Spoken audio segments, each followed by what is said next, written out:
My daughter got a guitar for her birthday. She's 7. She'd love to learn to play it, but I don't know how to support her in that. She loves dancing, painting, and there were multiple occasions that she tried to join some classes to dive into those interests. But every time it soon becomes too demanding for her and she quits, even though I know she'd love to keep going there. How can I help her with that? She also has situational mutism, which is not helping here either. That was written as selective mutism, and I've reframed that. In the autistic community, we say situational mutism because I don't know why it was ever termed selective. I think because some children obviously will speak at home, but not at school or in other environments, but it's really not a choice.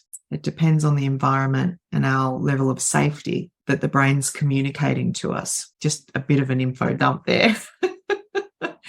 Anytime I try and learn something as an adult from someone else, I can't do it. Even to the point where I will buy books to learn how to do something and I can't read the book. It sucks when people think that's pride or ego or narcissism. I've even heard that. It's not about thinking we're better than everyone else or that we're too good to be taught. It's beyond our control.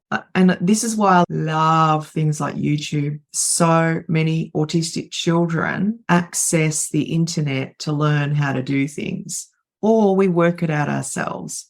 So I was gifted a piano at the age of 5 by my grandmother. I was hassled to receive lessons and I just didn't want lessons. And so I taught myself to play by ear, which is not uncommon for autistic people. We are self-taught in a lot of our passions, especially creative endeavors. I played the piano. I was like 12, 13, 14 and playing in hotels and being paid really well to do that. But that wasn't enough for the adults in my life who are conditioned to believe that I need to learn how to read music. So I was put through lessons and I hated it. And the piano teacher would rock up every Monday night and I would pretend that I had been practicing and I hadn't. And he knew I hadn't. And it was embarrassing and awkward and uncomfortable. It was a waste of my parents' money. It ruined my passion for a really long time. When you take this creative endeavor and you put rules around it and guidelines and structure, sometimes that kills the passion for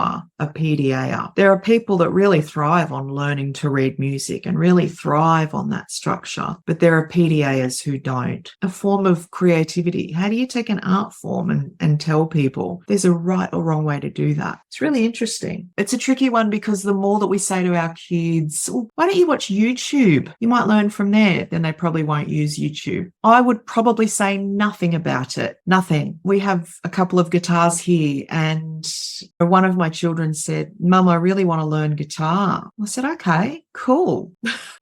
I'm here to support you to do that. However you want to do that, let me know and we'll explore that together. And it might be that we explore a music lesson. It might be someone coming to our home. It could be online, pre-recorded. It could be live. It could be a group session with other children. It could be that she hates it and doesn't want to do that ever. And that is so okay. I think I would probably say nothing, but that may not work for you. But just trusting that when our children want to learn something, when they're passionate about something, they'll find a way to master it. And we don't just do a little bit of research. We learn. We come out the other side with expert knowledge. So I trust in our children's ability to source ways to learn what they're looking to learn.